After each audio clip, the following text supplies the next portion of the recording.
안녕하세요. 이번 영상에서는 변수의 스코프에 대해서 알아보도록 하겠습니다. 스코프라는 것은요, 함수 안에서 변수를 사용을 할 때 그 변수가 어디까지 적용되는지 적용 범위를 가리키는 말입니다. 이때 변수를 선언하면서 어떠한 키워드를 사용했는지에 따라서 스코프가 많이 달라져요. ES5까지는 주로 VAR이라는 키워드를 많이 사용을 했었죠. 이 VAR 키워드를 사용을 해서 선언한 변수는 함수 레벨 스코프를 가집니다. 그리고 ES6부터 사용하기 시작한 let이나 const 키워드를 사용한 변수는요, 블록 레벨 스코프를 가집니다.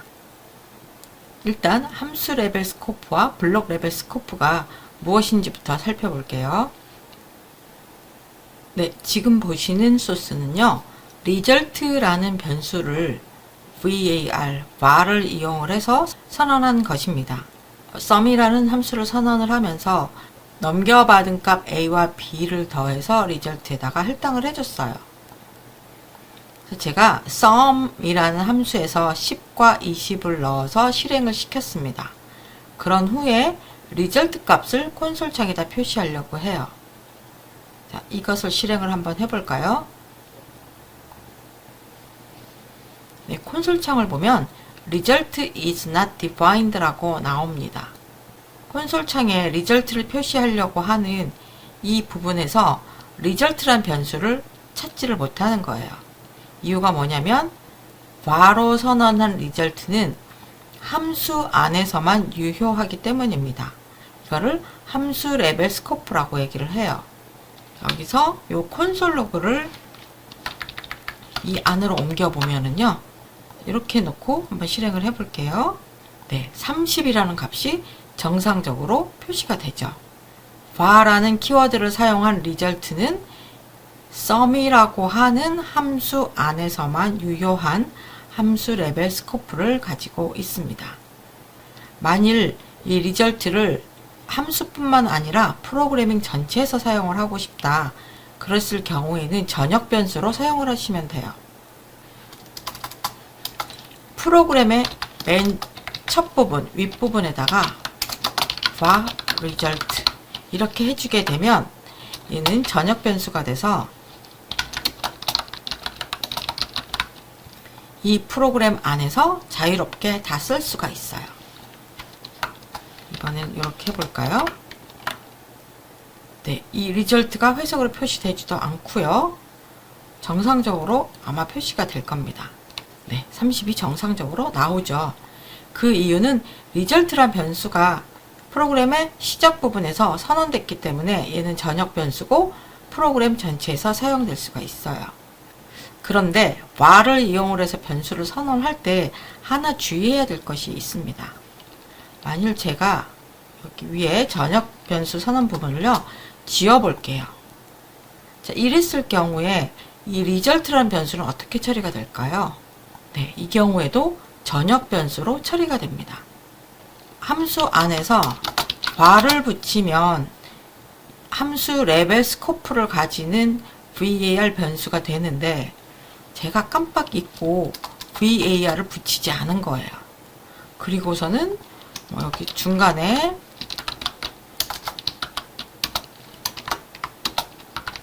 이렇게 result를 변화시키는 식을 넣었다고 해볼게요. 그러면 원래 제가 의도했던 것은 10과 20을 넘겨받은 다음에 그 넘겨받은 값을 더해서 result에 넣으려고 했던 거였거든요. 근데 지금 이거를 결과를 보게 되면요, 130이 나와요. 왜냐하면 여기 sum 함수를 실행한 밑에 result란 변수가 변경이 되었거든요. 제 의도대로라면 이게 동작하면 안 돼요. 야, result라는 변수 너 함수 안에서 선언했기 때문에 밖에서 쓰지 마 라고 해야 되는데 제가 var을 빼먹음으로 해서 얘가 전역 변수가 돼버린 거죠. 그래서 var을 쓸 때는 잘못해서 var이라는 키워드를 빼먹어 가지고 전역 변수화 되는 것을 주의하셔야 됩니다. 실수를 했을 경우에 그 실수를 찾아낼 수 있는 장치가 없다는 거예요. 이게 var 변수를 사용을 할 때 주의하셔야 되는 부분입니다. 네, 이번에는요, let과 const를 사용을 했을 때 블록 레벨 스코프를 가진다는 뜻에 대해서 알아보도록 하겠습니다. 지금 보고 계시는 소스에는 factor라는 const 변수가 하나 있고요. 그 다음에 num이라고 하는 const 변수도 있습니다. 그리고 result라고 하는 let 변수가 있어요. 자바스크립트에서 블럭이라는 것은요, 요 중괄호, 이 중괄호로 묶인 것을 하나의 블럭이라고 봅니다. 이 펑션 같은 경우도 이게 하나의 블럭이 될 거고요. 밑에서 중괄호로 묶은 이 부분도 하나의 블럭이 됩니다. num이라고 하는 변수는 아래에 있는 블럭에서 선언이 되었어요. 그리고 여기서 calc라는 함수를 실행을 하면 그 실행 결과를 리절트에 넘기려고 하거든요. calc라는 함수를 실행을 해서 이 함수 선언부로 갔더니 num이라고 하는 변수를 사용을 하고 있네요.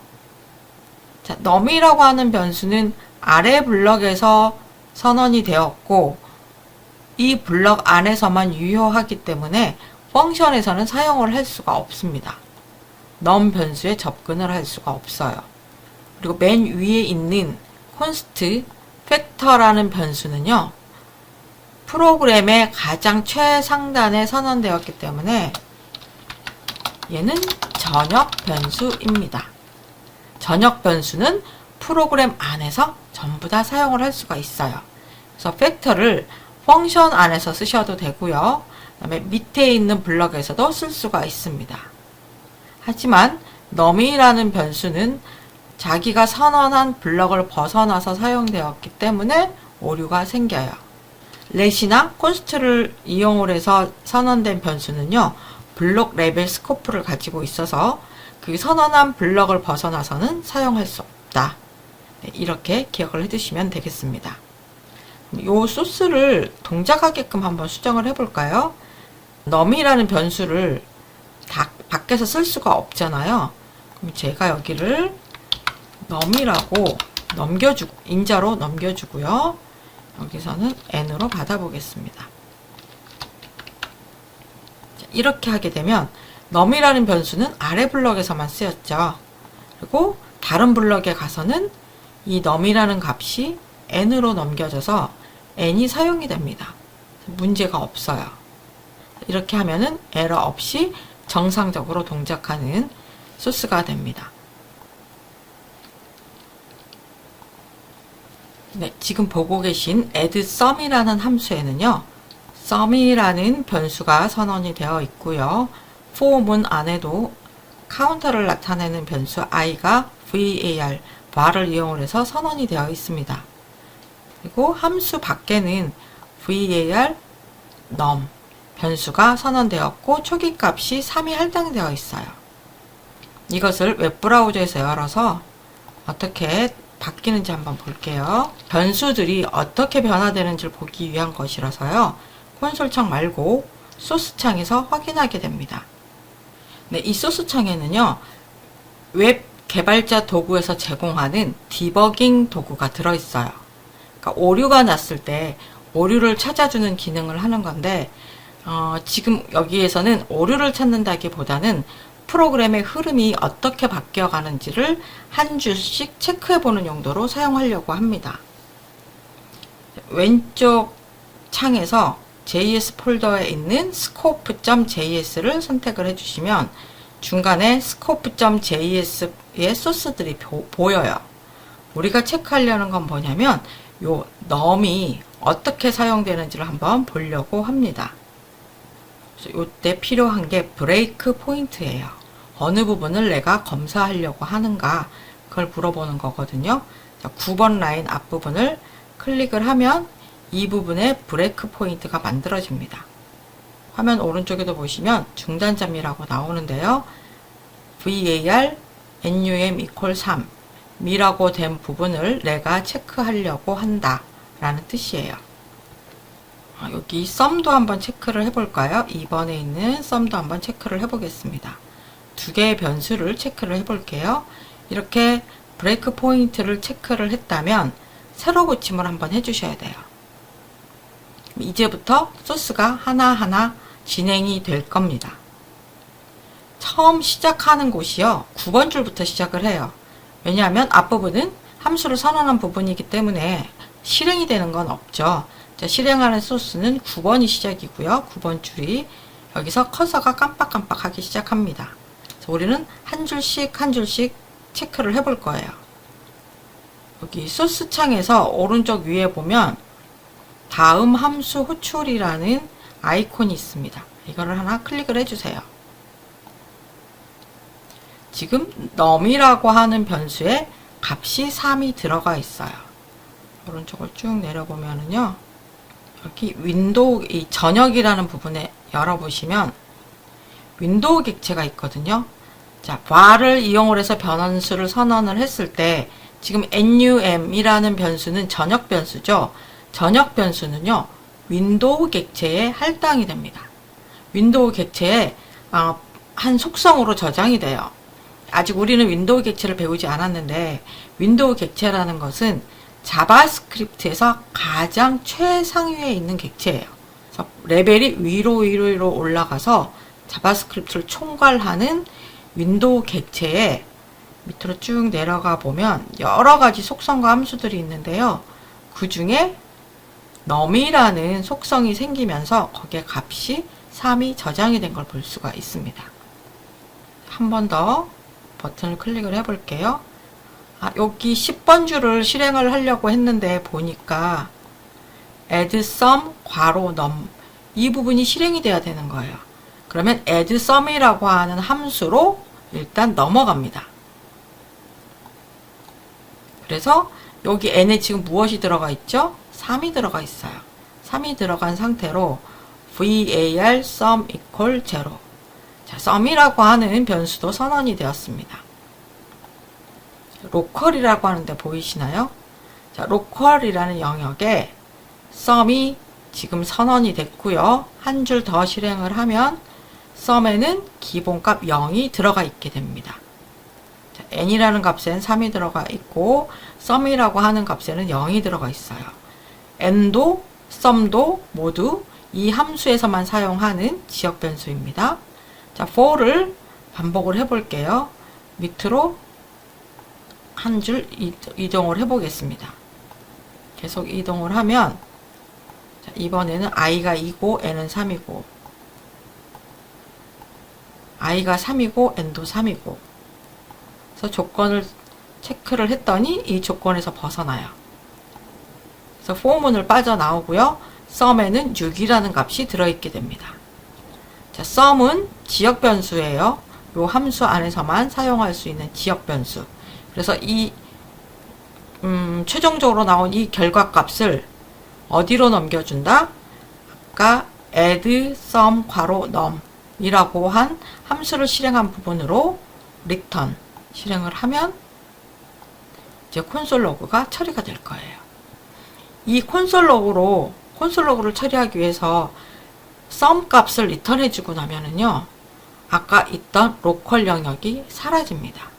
함수를 실행하는 동안에만 그 변수들이 만들어져서 사용되다가 함수 실행이 끝나고 반환을 하게 되면 그 값은 사라지게 돼요. 자, 한 번 더 실행을 해보겠습니다. 네, 프로그램 실행이 끝났어요. 콘솔 창으로 가보면 결과 값이 이렇게 나오게 됩니다. 우리가 아직 윈도우 객체를 배우지 않아서 이 전역 변수가 윈도우 객체에 포함된다는 개념이 확 와닿지 않으실 수도 있지만 윈도우 객체라는 건 자바스크립트의 가장 위로 올라가서 최상단이다. 윈도우 객체는 되게 무거워요. 그 안에 속성도 많고 함수도 많기 때문에 이 변수값 하나를 사용하기 위해서 그 무거운 윈도우 객체를 불러와서 사용을 한다는 거죠. 비효율적입니다. 그럼 아까 만들었던 이 var을요, let으로 한번 바꿔볼게요. 어떻게 달라지는지.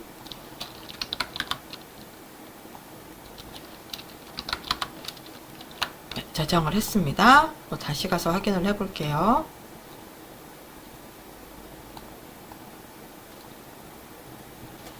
네, 지금 보면은 sum도 let이고요. i도 let이고요. num도 let입니다.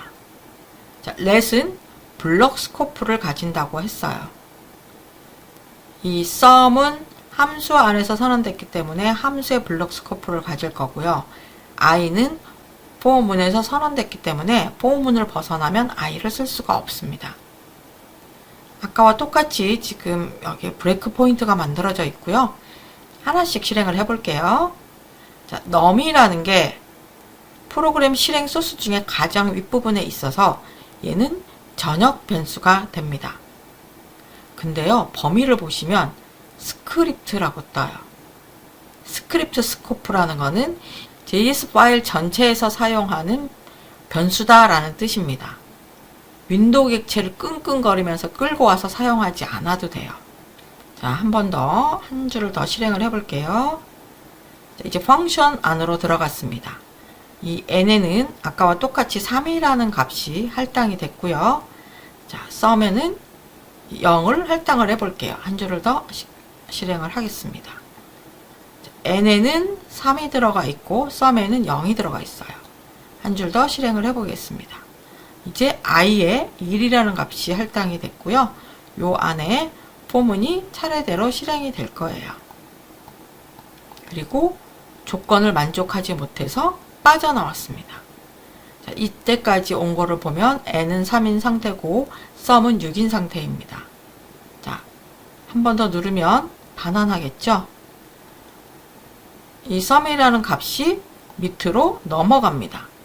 그리고 add sum 괄호 num 이라고 한 부분으로 sum이라는 값이 넘겨져요.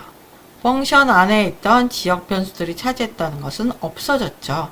이제 남은 거는 요 num을 이용을 해서 콘솔 창에 표시해 주는 것만 남았습니다. 한 번 더 실행을 하면 이제 콘솔 창에 나타납니다. 네, 오늘은 변수의 스코프에 대해서 알아보았습니다.